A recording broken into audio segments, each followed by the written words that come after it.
বন্ধুরা, চলে এসেছি আমি আজ একটা নতুন রেসিপি নিয়ে। ইয়াম্মি ইয়াম্মি একটা রেসিপি, চলো দেখানো যাক। গ্যাস বসিয়ে তেল দিয়ে গরম মশলা ফোড়ন দিলাম। গরম মশলা ফোড়ন দিয়ে পেঁয়াজটা ভাজতে দিয়ে দেবো।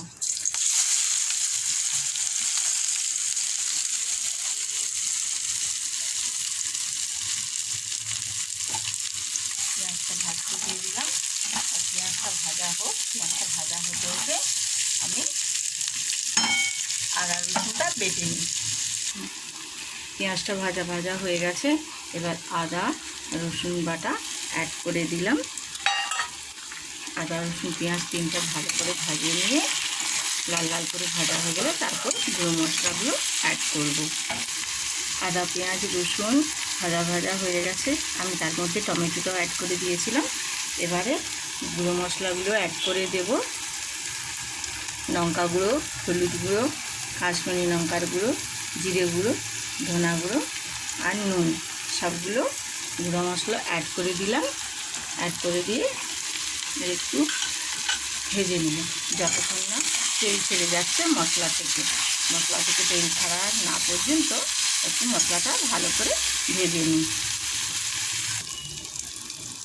দেখুন বন্ধুরা, মাংসের কষা থেকে তেল বেরিয়ে গেছে, মানে ভালোভাবেই কষাটা হয়ে গেছে। এবার আমি চিকেনগুলো দিয়ে দেব।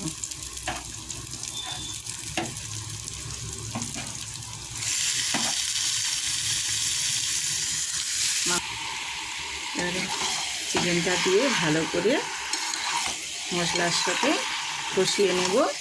কষিয়ে নিয়ে তারপর গা থেকে তেল ছেড়ে যাবে, তেল ছাড়া পর্যন্ত আমরা অপেক্ষা করলাম।